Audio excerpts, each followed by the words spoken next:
Amados hermanos, hemos llegado al desenlace de nuestra serie titulada Fe, que es un estudio expositivo de la carta a los Hebreos, específicamente del capítulo 11. Y hemos estudiado ya 7 partes de esta serie y esta es la 8ª parte. Y quiero empezar este estudio recordando el refrán español que dice: cada moneda tiene 2 caras. Esto significa que podríamos estar viendo solo una parte y no la totalidad de algo. O podríamos estar enseñando una parte y no la totalidad de algo. Y eso sucede con la fe. Podríamos conocer solo un lado de la fe y no la totalidad de la fe. Podríamos haber sido enseñados acerca de solamente una parte de la fe y no de todo lo que integra la fe. Por eso he titulado este mensaje Las 2 caras de la fe. ¿Podemos leerlo en voz alta todos juntos? Las 2 caras de la fe. La entrada de los israelitas a la tierra prometida y su primera conquista militar con la toma de la ciudad de Jericó fue solamente el comienzo, ya que muchas hazañas de fe sucedieron después en la historia del pueblo de Dios. El autor de la carta a los Hebreos pasa ahora, en esta última sección del capítulo 11, a un relato resumido que cubre el periodo posterior de la historia de Israel hasta algunos años antes del nacimiento de Cristo. Al autor se le está acabando el tiempo, pero no los ejemplos de fe. Por lo tanto, procede a hacer una especie de inventario que nos brinda los 2 lados o las 2 caras de la fe, las victorias y las tragedias. Su punto es que la fe es valiente, pero también la fe está preparada para el sufrimiento. En esta porción, algunos personajes son llamados por su nombre, mientras que otros son nombrados tácitamente a través de situaciones que evocan sus recuerdos, y otros simplemente son héroes anónimos. Entonces vamos a leer la última parte del capítulo 11 de la carta a los Hebreos, de los versículos 32 al 40, que dicen así: en el nombre del Padre, del Hijo y del Espíritu Santo. ¿Y qué más digo? Porque el tiempo me faltaría contando de Gedeón, de Barak, de Sansón, de Jefté, de David, así como de Samuel y de los profetas, que por fe conquistaron reinos, hicieron justicia, alcanzaron promesas, taparon bocas de leones, apagaron fuegos impetuosos, evitaron filo de espada, sacaron fuerzas de debilidad, se hicieron fuertes en batallas, pusieron en fuga ejércitos extranjeros. Las mujeres recibieron sus muertos mediante resurrección, mas otros fueron atormentados, no aceptando el rescate, a fin de obtener mejor resurrección. Otros experimentaron vituperios y azotes, y a más de esto, prisiones y cárceles, fueron apedreados, aserrados, puestos a prueba, muertos a filo de espada, anduvieron de acá para allá cubiertos de pieles de ovejas y de cabras, pobres, angustiados, maltratados, de los cuales el mundo no era digno, errando por los desiertos, por los montes, por las cuevas y por las cavernas de la tierra. Y todos estos, aunque alcanzaron buen testimonio mediante la fe, no recibieron lo prometido, proveyendo Dios alguna cosa mejor para nosotros, para que no fuesen ellos perfeccionados aparte de nosotros. La primera cara, o el primer lado de la fe, es aquella que experimenta victorias. Y ese es el punto número 1, la fe que experimenta victorias. Dice el versículo 32, el cual vamos a leer nuevamente: ¿y qué más digo? Con esta pregunta el autor expresa que ya ha dicho suficiente y por consiguiente cambia su método, dando una lista de 6 nombres que se supone que son tan conocidos para sus lectores que no hay necesidad de mencionar sus actos de fe. Con estos 6 personajes el autor cubre un intervalo histórico que va desde el establecimiento del pueblo hebreo en Canaán hasta la monarquía temprana de Israel. Y dice: porque el tiempo me faltaría contando de Gedeón, de Barak, de Sansón y de Jefté. Estos 4 personajes son del tiempo de los jueces y no son mencionados en orden cronológico, sino en el orden de importancia que al parecer el autor de Hebreos les da. Luego dice de David, el segundo rey de Israel, así como de Samuel, el profeta que marcó la transición entre la época de los jueces y la monarquía temprana de Israel, y de los profetas. La mención de los profetas como grupo es una referencia general que lleva la historia hasta el último profeta del Antiguo Testamento, Malaquías. Y vamos a ver detenidamente este listado. Gedeón fue un temeroso campesino cuya fe no fue fortalecida de inmediato. Sin embargo, Dios trató con él y le llamó para que fuera un juez en Israel y también un líder militar. Gedeón contaba con 32,000 hombres para luchar contra los madianitas. La situación era que los madianitas contaban con un ejército de 135,000 hombres. Entonces, si comparas 32,000 israelitas contra 135,000 madianitas, es una gran diferencia. Dios redujo, aún así, el ejército de Israel en varias ocasiones. Dios le dio la instrucción a Gedeón de que reuniera a los 32,000 hombres y les dijera: todos aquellos que tienen miedo o que tienen temor, váyanse a su casa. Y en ese momento, 22,000 se fueron. Es decir, le quedaron solamente 10,000 para enfrentar a 135,000. Pero Dios siguió recortando su ejército. Y fueron a beber agua a un manantial.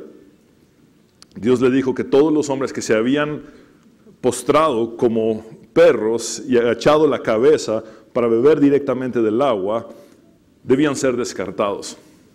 Y que solamente podía permanecer con los hombres que sacaron agua del manantial con la mano y la bebieron de esta forma. Lo que parece implicar es que Dios no quería a aquellos que perdieron contacto con el derredor. Es decir, los que perdieron esa actitud de estar al pendiente de lo que estaba sucediendo a su alrededor, fueron descartados. Y los que siguieron en guardia mientras bebían agua, fueron los que Dios escogió. Entonces pasamos de 32,000 a 10,000, ahora a 300 hombres para enfrentar a 135,000 madianitas. Ahora, Dios ahora también les dice: no van a llevar espadas y no van a llevar ni lanzas ni nada de esas armas militares. Lo que van a llevar son 3 cosas, cada uno. Cada uno va a llevar una antorcha, una vasija de barro y una trompeta. En los registros históricos, ningún ejército ha enfrentado a otro con esas herramientas. Se las repito: una antorcha, una vasija de barro y una trompeta. Ay, Señor, ¿qué tienes en mente? Sus pensamientos no son nuestros pensamientos. Dios hizo esto para que Israel no pudiera proclamar la victoria por ningún otro medio que no fuera la continua y total dependencia de Él.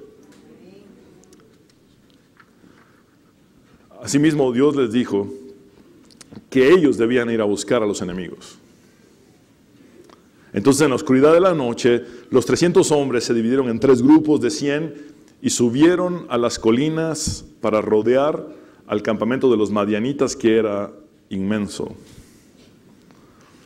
Cuando Gedeón dio la orden, sonaron las trompetas y rompieron las vasijas de barro. También levantaron las antorchas encendidas y gritaron: por la espada del Señor y de Gedeón. Y siguieron tocando las trompetas y sosteniendo las antorchas. Los madianitas entraron en pánico, quizá pensando que por cada antorcha encendida venía detrás una división entera de tropas de Israel. Es decir, pensaron que venían 300 divisiones de tropas y solo había 300 hombres. Entonces, se asustaron y confundieron tanto que los madianitas empezaron a pelear entre ellos, creyendo que estaban batallando contra los hebreos. Finalmente los madianitas se mataron el uno al otro y fue una masacre inmensa. Israel obtuvo la victoria. Nuevamente, no fue con una estrategia militar, sino divina. Y Gedeón necesitó creer en Dios. Barak, por ejemplo, necesitó la ayuda de Débora, la profetisa, para que ésta le infundiera confianza y fortaleciera su fe. Barak tenía mucho miedo. De hecho, dijo, yo no voy a la batalla si tú, Débora, no vienes conmigo. La gran hazaña militar que debía emprender era un reto. Finalmente Barak obedeció la voz de Dios que le fue dada a través de la profetisa Débora y enfrentó el gran ejército del comandante cananeo Sísara. Este contaba con 900 carros de hierro y miriadas de tropas. En contraste, Barak solo tenía 10,000 hombres, extraídos de 2 tribus de Israel, Neftalí y Zabulón. Los israelitas libraron la batalla contra los cananeos en las cercanías del monte Tabor y Dios les dio la victoria. Nuevamente, la única forma de vencer era por medio de la fe en Dios. El otro en la lista es Sansón. Algunos le dirían Sansón, pero es con A, Sansón. La historia de Sansón es muy conocida y normalmente no pensamos en él como un ejemplo de fe, sino que generalmente lo vemos como un tonto,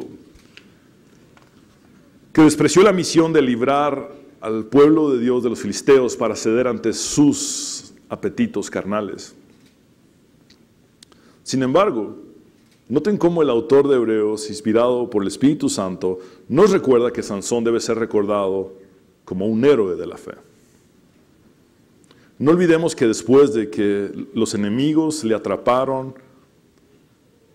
y le sacaron los ojos dejándolo ciego, Sansón recuperó su perspectiva espiritual, es decir, al perder su visión natural, recuperó su visión espiritual. Y en un gran acto de fe, en el que Dios le hizo recobrar sus fuerzas, estando en el templo de los filisteos, con este lleno de sus enemigos, decidió morir acabando con sus enemigos, derribando las columnas de dicho templo. Algunas veces es cuando tocamos fondo en las crisis más profundas que nuestra fe entonces sale a flote. Ese fue el caso de Sansón. Ya no había más fondo que el que él tocó, pero su fe en Dios salió a flote nuevamente. Dios puede encontrar fe donde nosotros no nos imaginamos, es lo que vimos la semana anterior. Otro personaje es Jefté. Jefté fue un galaadita que fue expulsado de su casa porque era hijo de una ramera. Perteneció a una banda de forajidos que se convirtió como en su familia, en la tierra de Tob, por lo que se le conocía como un guerrero valiente. Cuando los amonitas atacaron a Israel, el pueblo le pidió a Jefté que regresara y fuera su líder. Después de un voto imprudente y tonto en el que dijo que si Dios le daba la victoria, sacrificaría a quien a su regreso saliera primero de la puerta de su casa para recibirlo, entonces derrotó a los amonitas. Tristemente, quien salió primero a recibirlo a su retorno fue su hija. Y no sabemos si finalmente él sacrificó a su hija. Algunos eruditos dicen que sí. Otros proponen que cambió su voto y luego dedicó a su hija a una virginidad perpetua. No lo sabemos, es un misterio. Sin embargo, Jefté está entre los héroes de la fe, de Hebreos 11. David es reconocido por varios actos de fe, siendo uno de los más notables aquel en el que, siendo un muchacho, enfrentó y derrotó al gigante Goliat, diciendo: todos los que están aquí reconocerán que el Señor salva sin necesidad de espada ni de lanza. La batalla es del Señor y Él los entregará a ustedes en nuestras manos. a pesar de sus pecados, de su adulterio, del complot contra Urías que terminó en la muerte de este y los errores familiares que cometió, David es recordado como el rey más grande de la monarquía de Israel. Samuel, el profeta, tuvo una vida de fe desde que era niño y se vestía con un efod de lino, sirviendo en la casa del Señor bajo la dirección de Elí. Al crecer, él ungió a los dos primeros reyes de Israel, a Saúl y a David respectivamente. Un profeta valiente que a través de la fe entregó sin temor la palabra de Dios a quien fuera, en el lugar que fuera y en el momento que fuera. En el listado de estos 6 hombres tenemos a personas que en algún momento de sus vidas se vieron sin esperanza alguna, pero que al final triunfaron porque su fe estuvo puesta en el Dios verdadero.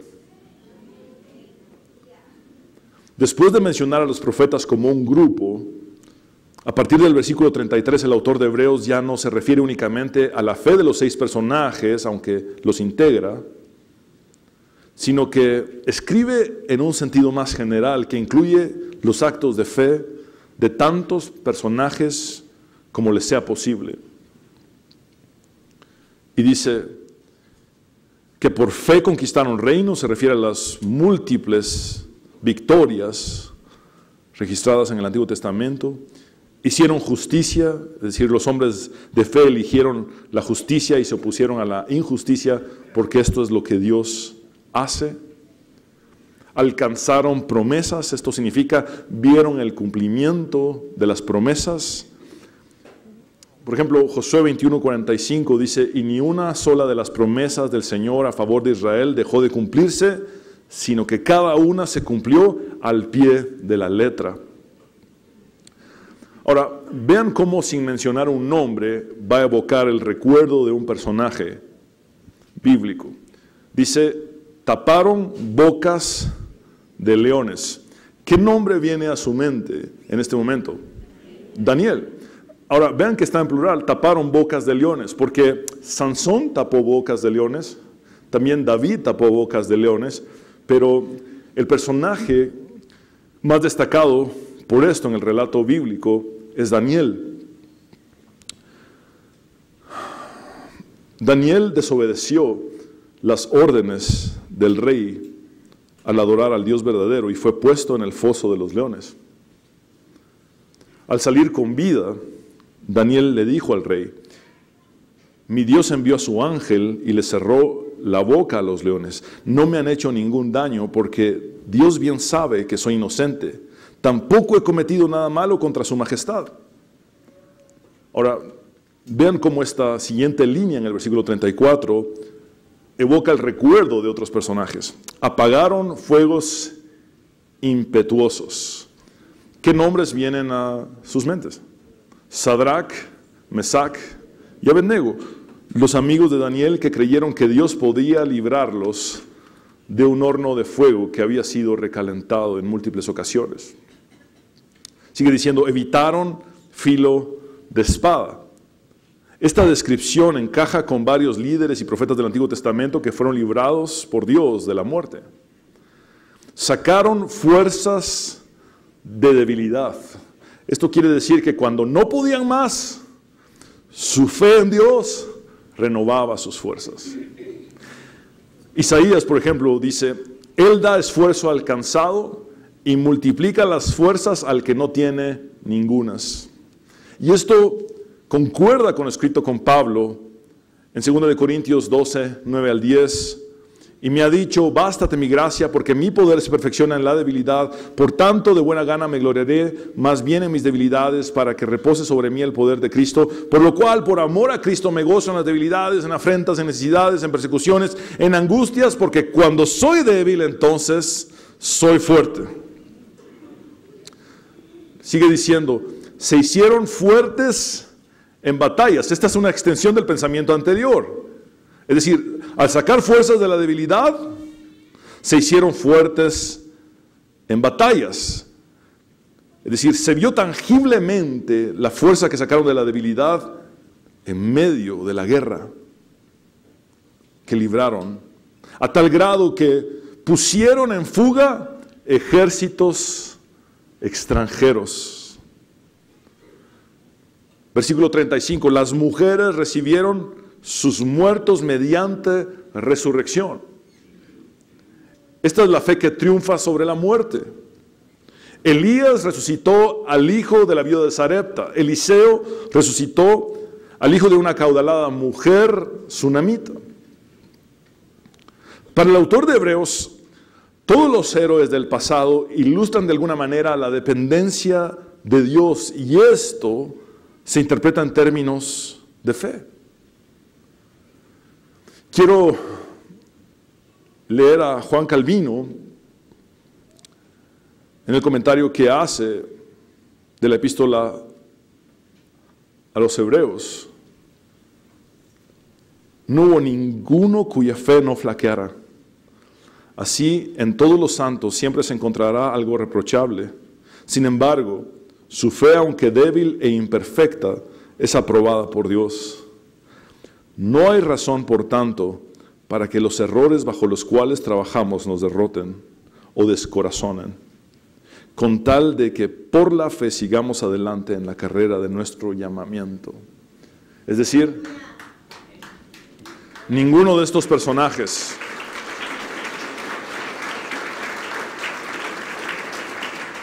tiene el mérito de que por su perfección su fe haya sido grande. No.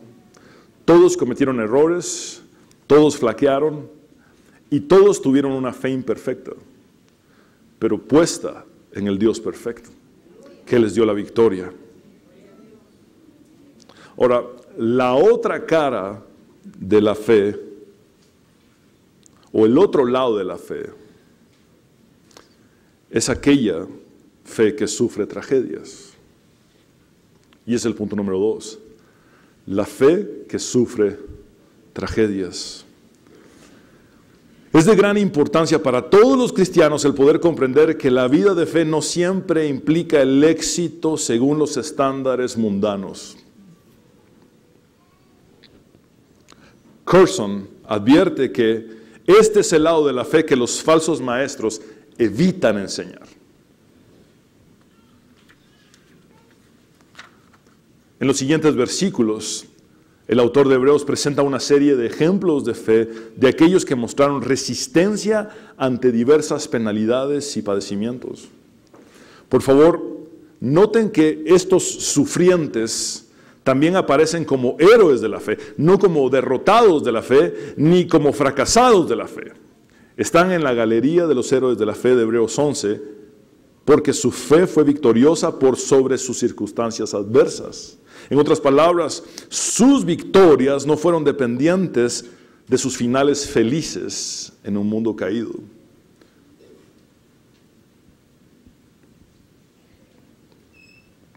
Dice el versículo 35, mas otros, y aquí viene el contraste, está implicando, aquí viene el otro lado de la fe. Fueron atormentados, es decir, fueron torturados, no aceptando el rescate a fin de obtener mejor resurrección. Mis hermanos, esto es bien importante entenderlo.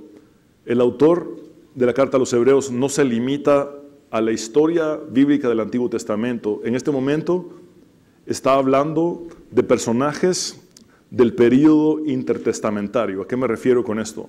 Entre que termina el Antiguo Testamento de escribirse y se empieza a escribir el Nuevo Testamento, hay un periodo de alrededor de 400 años en los que la historia de Israel continúa.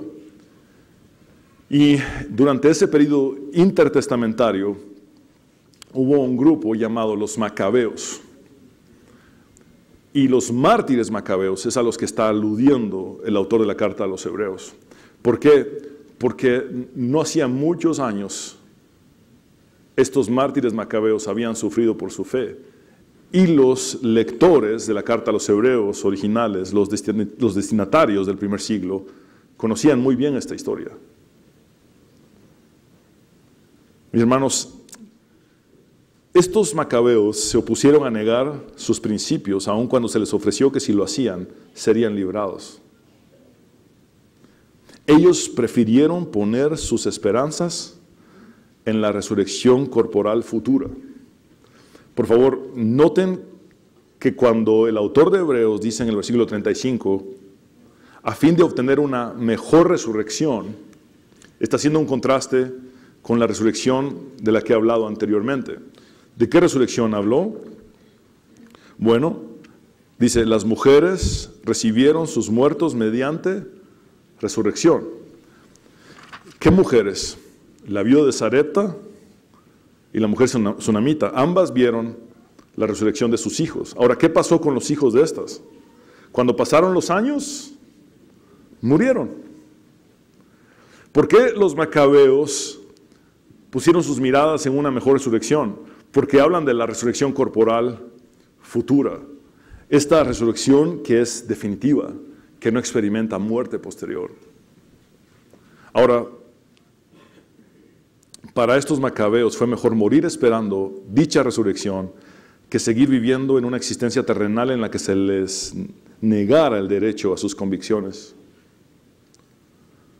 Los sufrimientos extremos de ellos fueron bien conocidos, como se los he dicho, por los judíos convertidos al cristianismo en el primer siglo, que fueron los lectores originales de esta epístola. Versículo 36. Otros experimentaron, ahora vean este listado, vituperios y azotes, y a más de esto, prisiones y cárceles. Hermanos, las burlas, difamaciones, flagelaciones, encarcelamientos, son característicos de las dificultades a las que muchos han sido sometidos por causa de su fe, no solamente en tiempos de la historia de Israel, sino que también en el desarrollo de la iglesia cristiana hasta la fecha de hoy. El profeta Jeremías puede ser un ejemplo del Antiguo Testamento y Pablo un ejemplo del Nuevo Testamento. Los lectores de esta epístola, sin duda, habrían padecido en carne propia, o por lo menos conocerían a alguien que hubiese sufrido algo de lo que aquí acaba de mencionar el autor de la carta a los hebreos, como consecuencia de su conversión al cristianismo. A continuación, el autor enumera otra lista de dificultades aún más agudas. Y dice en el versículo 37, fueron apedreados por su fe. La pena de muerte por lapidación era un método de ejecución recurrente. Por ejemplo, de acuerdo a la tradición, Jeremías fue apedreado por judíos en Egipto y así murió. Y el motivo por el que lo apedrearon fue por haber señalado la idolatría de estos. De igual manera, Zacarías pasa de hablar lleno del Espíritu Santo a ser apedreado y asesinado por las personas a las que les dio el mensaje de Dios.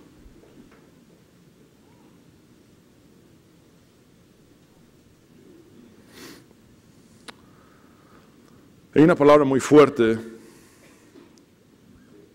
que dice así, aserrados. Esto es muy intenso. Y desde ya les digo que necesito ser explícito para explicarlo. Varias obras literarias del primer al segundo siglo después de Cristo, influenciadas por el judaísmo, que coinciden también con la tradición de Qumran, registran que el profeta Isaías murió aserrado por orden del rey Manasés. Ahora,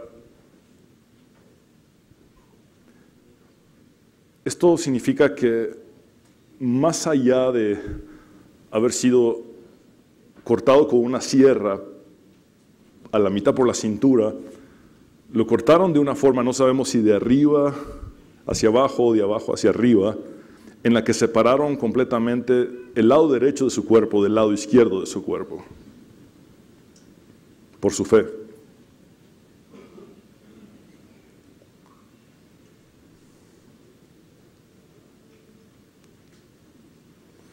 Sigue diciendo, puestos a prueba, muertos a filo de espada. Ahora, mis hermanos, por favor, repitan conmigo, muertos a filo de espada. En el versículo 34 se nos ha dicho que por la fe algunos evitaron el filo de la espada. Y ahora en el versículo 37 se nos dice que por la fe otros fueron muertos a filo de espada. ¿Ven las dos caras de la fe? La fe libró a algunos de morir a filo de espada y la fe llevó a otros a morir a filo de espada. Necesitamos ver el compendio, la totalidad de la fe. Un ejemplo de esto es Elías, quien escapó de la venganza de Jezabel. Sin embargo, otros profetas del Señor, que fueron contemporáneos de Elías, murieron a filo de espada.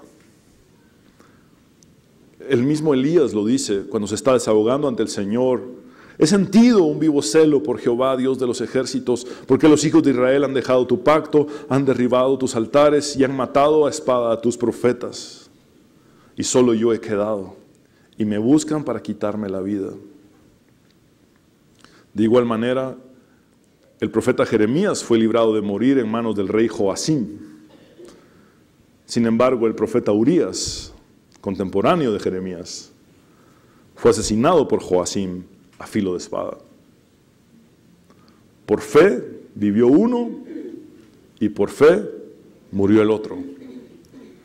Aunque tiempo después, como les he dicho, Jeremías fue apedreado en Egipto. En tiempos del Nuevo Testamento, Herodes Agripa mató a espada a Jacobo, el hermano de Juan. Cuando intentó matar a Pedro, no lo logró. Entonces ves a Jacobo morir por la fe y a Pedro sobrevivir por la fe. Seguimos en el versículo 37. Dice, anduvieron de acá para allá, es decir, como marginados, rechazados de la sociedad, obligados a huir y andar errantes, cubiertos de pieles de ovejas y de cabras. Esto alude a la vestimenta de Elías y Eliseo, que posteriormente fue adoptada por varios profetas, entre ellos Juan el Bautista. Ahora vean esta palabra que derriba muchas doctrinas aberrantes actuales.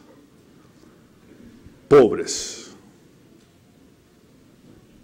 por causa de su fe.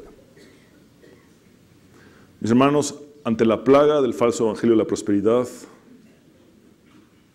que habla de que nuestra fe en Jesús tiene como resultado nuestro enriquecimiento material, es importante recordar lo que la Biblia dice acerca de la fe. ¿Dios puede prosperar? Por supuesto que sí. La prosperidad que Dios da no añade tristeza con ella. Pero también vemos que hay personajes en la Biblia que por su fe soportaron la pobreza. Y no solamente la soportaron, la escogieron. Escogieron la pobreza por causa de su fe.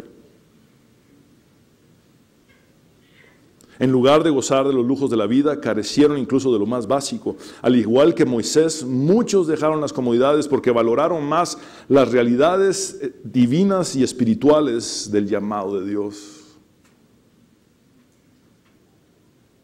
Angustiados, maltratados, de los cuales el mundo no era digno, errando por los desiertos, por los montes, por las cuevas y por las cavernas de la tierra. Por ejemplo, Abdías dividió a 100 profetas en dos grupos de 50 para meterlos en cuevas y protegerlos. Elías también se tuvo que esconder en una cueva, entre otros personajes bíblicos. Bruce dice, la fe en Dios nos lleva, lo repito, Bruce dice así, la fe en Dios no lleva en sí ninguna garantía de comodidad en este mundo. Esta fue sin duda una de las lecciones que nuestro autor deseaba que sus lectores aprendieran, pero sí lleva consigo el galardón en el único mundo que finalmente importa, el venidero. Es decir, la fe no es garantía de comodidad en este mundo caído, pero la fe sí es garantía del galardón que Dios nos ofrece en la eternidad. ¿Saben qué es esto, mis hermanos? Una lección que nos dice así: los sufrimientos actuales pueden ser soportados a la luz de las recompensas esperadas en el mundo futuro, en la eternidad. Hagner dice: la persona fiel no siempre experimenta liberación. La fe y el sufrimiento no son incompatibles. Y lo vuelvo a leer. La fe y el sufrimiento no son incompatibles. Entonces, la falsa doctrina que dice que las personas sufren por falta de fe es aberrante. La Biblia enseña que las personas sufren por causa de su fe. Sigue diciendo Hagner: la fe, sin embargo, santifica el sufrimiento, y hay en medio de la aparente derrota la apropiación de la promesa futura. El autor no ofrece a sus lectores una garantía de un cristianismo fácil. En otras palabras, el diluir el cristianismo a salud, dinero y amor es un grave error. Si bien Dios nos prospera, no solamente económicamente, también prospera nuestra alma. Dios hace una obra integral en nosotros. También tenemos que estar conscientes de que parte del plan de Dios puede ser nuestro sufrimiento. El meter nuestra fe en ese horno de fuego para refinarla. Como dijo George Mueller, la fe crece a través de las pruebas. Hagner sigue diciendo: el resultado temporal inmediato no es lo importante. La fe es lo que finalmente importa. Hagamos un caso hipotético. Alguien con una enfermedad terminal. Muchas veces nos enfocamos en el resultado temporal inmediato que queremos ver, la sanidad divina. Y claro, todos queremos eso y oramos por esa sanidad divina. Pero ¿qué pasa si el Señor decide no sanar a esa persona y llevársela? Al final, lo que realmente importa es la fe. Esa persona no murió por falta de fe. Esa persona murió llena de fe en Jesucristo, porque Jesucristo es la resurrección y la vida. Y el que cree en Él, aunque esté muerto, vivirá.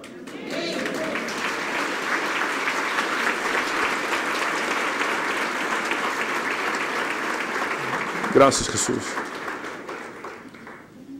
Versículo 39. Y todos estos, se refiere desde Abel hasta los macabeos del periodo intertestamentario, aunque alcanzaron buen testimonio mediante la fe, no recibieron lo prometido, porque el cumplimiento se dio hasta la venida de Cristo el Mesías. Él es el cumplimiento de la promesa, por excelencia. Proveyendo Dios alguna cosa mejor para nosotros. Mis hermanos, se refiere a la superioridad de la revelación cristiana en el nuevo pacto de la gracia, en el que Dios hace morada en nuestros corazones y Cristo camina con nosotros en todo momento y su Espíritu Santo nos guía a toda verdad. Jesús dijo: yo estoy con vosotros todos los días hasta el fin del mundo. Esa es la superioridad de la revelación cristiana. No hay por qué volver atrás.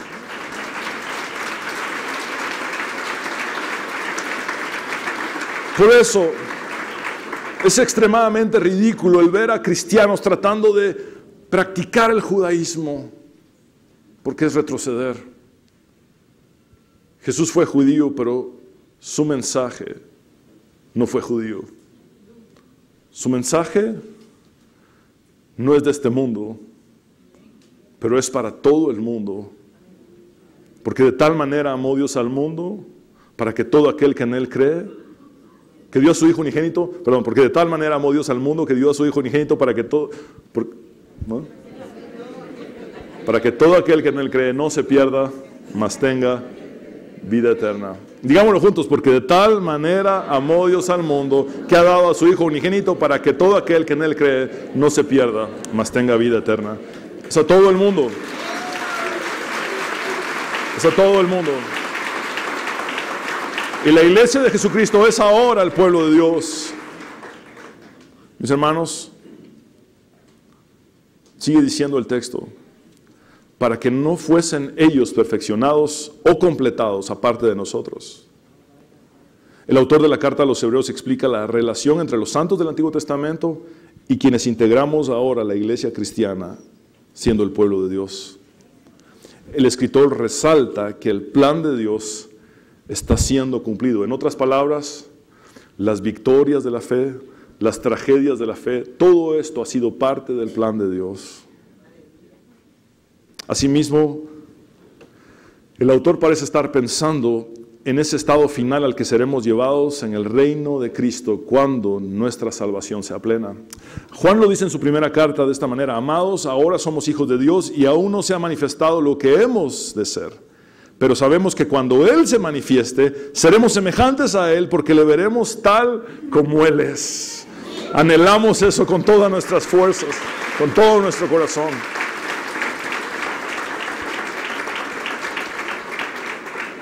Y yo quisiera llevarles a una conclusión, pero no dicha por mí, sino por el autor de la carta a los Hebreos.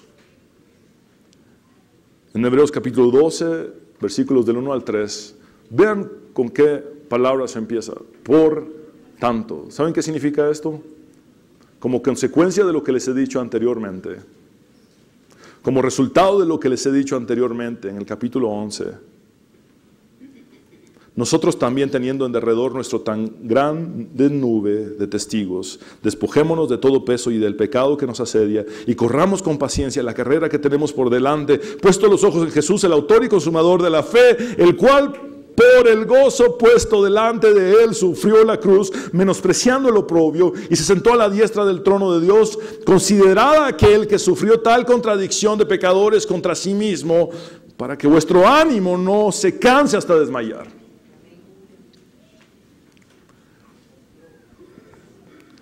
La verdadera fe está preparada tanto para experimentar la victoria como para soportar el sufrimiento. Esas son las dos caras o los dos lados de la fe. Se los repito, la verdadera fe está preparada tanto para experimentar la victoria como para soportar el sufrimiento.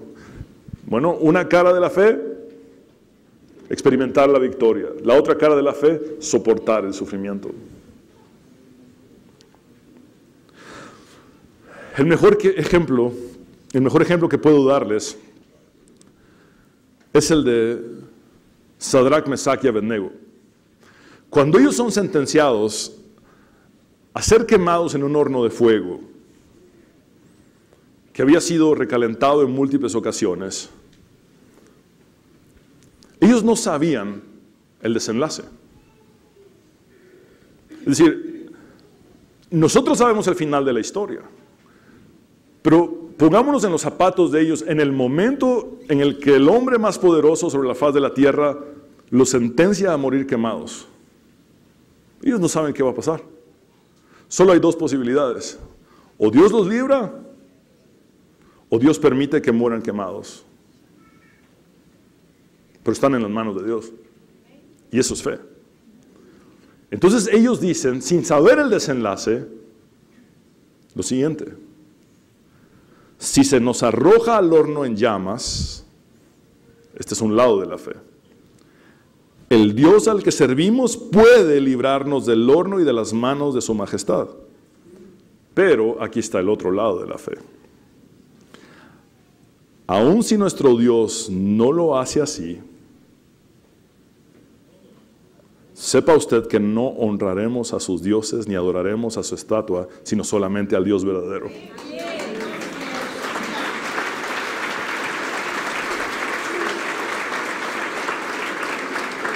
Entonces Dios, claro que puede dar un no por respuesta.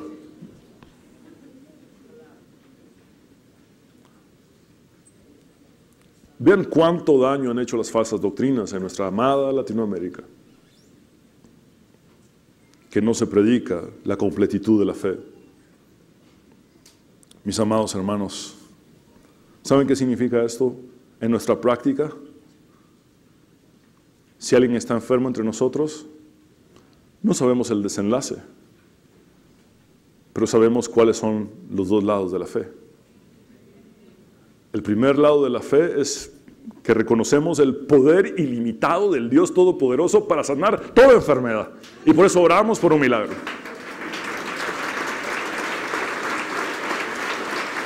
Pero como Sadrach, Mesach y Abednego, reconocemos el otro lado de la fe, y es que si Dios no nos sana, entonces nuestro galardón en el mundo venidero, en la eternidad, es superior a todo lo que el mundo ofrece. Tenemos un tesoro en los cielos, una herencia incorruptible en los cielos, preparada por Dios mismo para todos nosotros. Y esa es la verdadera esperanza cristiana.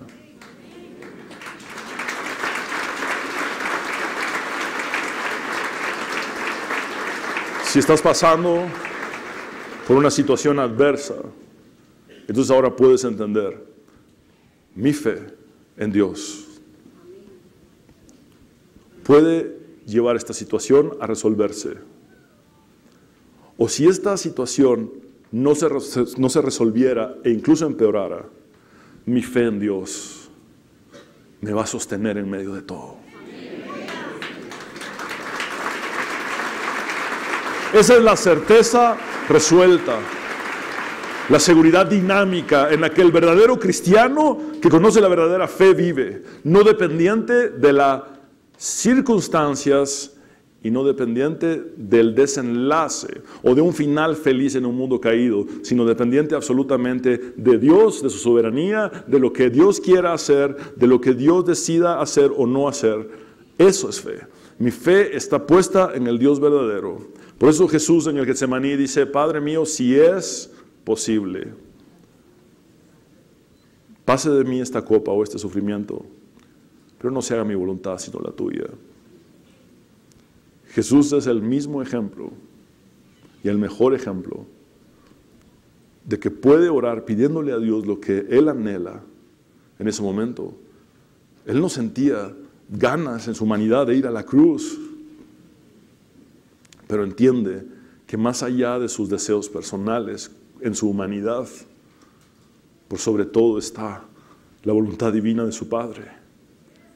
Y entonces se da cuenta que la copa no puede pasar y se encamina hacia la cruz, a morir por amor a nosotros, para perdonar nuestros pecados, para limpiarnos de nuestra maldad, en esa cruz donde lo mejor de Dios se encontró con lo peor de nosotros.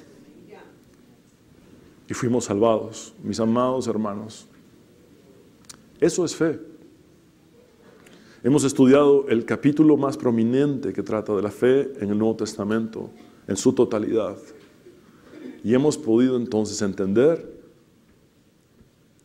que hay una tergiversación en nuestros días acerca de lo que la fe es.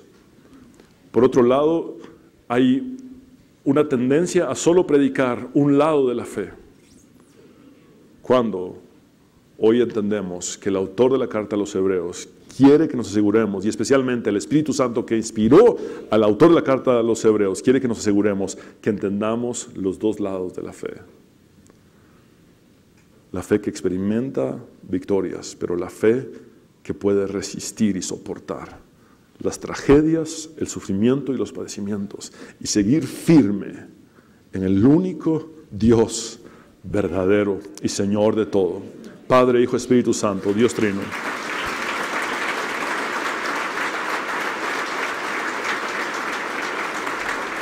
Mis amados hermanos, quisiera rogarles que por favor nos pongamos sobre nuestros pies, vamos a orar. Gracias, Señor, por hablarnos en esta hora. Tu palabra es viva y eficaz y más cortante que toda espada de dos filos. Tú también dijiste, Jesús, conoceréis la verdad y la verdad os hará libres. Señor, gracias, porque no hay profecía más segura que el texto bíblico. Gracias por permitirnos acercarnos a tus sagradas escrituras. De esta manera expositiva, versículo por versículo, hemos aprendido, Señor, a través de la totalidad del capítulo 11 de la carta a los Hebreos, qué no es la fe y qué sí es la fe. Pero no solamente entendiendo una parte de lo que la fe es, sino entendiendo la totalidad, el compendio, la completitud de lo que la fe es. Señor, gracias, porque estamos seguros en ti. Nuestra confianza está resuelta. No importa cuál sea el porvenir, tú eres Dios, tú eres Señor. Señor, atravesemos por grandes victorias que podamos celebrar, o atravesemos por distintas pruebas. Nuestra fe en ti es la misma. Señor, gracias, porque la Biblia nos enseña también que hay un tiempo para todo. Hay un tiempo para reír y ser felices, y hay un tiempo también en el que se sufre y se llora. Pablo nos dijo que nos gozáramos con los que se gozan, pero también que lloráramos con los que lloran. Señor, todos nosotros tendremos diferentes estaciones en nuestra vida, pero sean estas estaciones de bonanza o sean estas estaciones de dificultades, la fe es la misma, no dependiente de circunstancias o desenlaces felices en un mundo caído, sino dependientes de la obra que tú has hecho, que trasciende la temporalidad de este mundo y afecta nuestra eternidad completa, afecta el infinito que tenemos por delante contigo, Señor, junto a ti. Gracias por ese galardón eterno, imperecedero, que está esperando por nosotros, el cual no merecemos, pero que tú has preparado por tu gracia y tu misericordia. Gracias, Dios, porque hoy entendemos los dos lados de la fe. Una fe que puede experimentar victorias, pero una fe que también nos sostiene en medio del sufrimiento. Por eso, Señor, si alguien está pasando por un sufrimiento en este momento, por una prueba muy difícil en su vida, Señor, si alguien está atravesando por un imposible, por algo que parece no poder resolverse, Señor, que hoy pueda entender que lo que ha acontecido no es por falta de fe. Señor, ninguna condenación hay para los que estamos en Cristo Jesús. Te ruego que la persona que hoy esté sufriendo pueda entender, Señor, que es la fe la que le sostendrá en medio de cualquier situación. Gracias, Dios, porque tú permaneces fiel en medio de nuestra infidelidad y porque podemos confiar plenamente en ti. Tú estás en control, tú estás a cargo. Tú tienes un plan, Señor. El mismo autor de la carta a los Hebreos concluye el capítulo 11 haciéndonos saber que tu plan está siendo cumplido, Dios. Y tu plan está siendo llevado a cabo en cada uno de nosotros, en nuestros seres amados, en nuestras familias, en nuestros matrimonios. Señor, no hay nada aleatorio, no hay nada al azar. Todo está en tus manos. Por eso echamos toda nuestra ansiedad sobre ti, porque tú tienes cuidado de nosotros, como escribió el apóstol Pedro en su primera carta. Podemos confiar en ti, podemos permanecer en ti, podemos perseverar en ti. No desmayamos, Señor, porque nuestra fe está puesta en ti. El desenlace tú lo sabes. Al igual que Sadrach, Mesach y Abednego, conocemos las posibilidades. Conocemos tu poder ilimitado. Y también sabemos que en tu soberanía tú podrías decir no.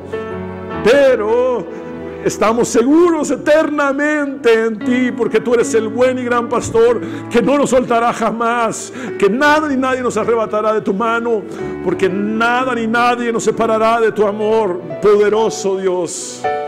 Gracias por esa seguridad que hoy podemos abrazar solamente por ti, Señor. Gracias, Dios. Quiero hablar contigo, hombre y mujer, que has venido sin Cristo, tú que sabes que necesitas a Dios. Haz esta oración de fe conmigo y ríndete a Él. Habla con Dios como nunca antes lo has hecho, creyendo con tu corazón y confesando con tus labios. Dile al Señor, repitiendo conmigo: Señor Jesús, sálvame.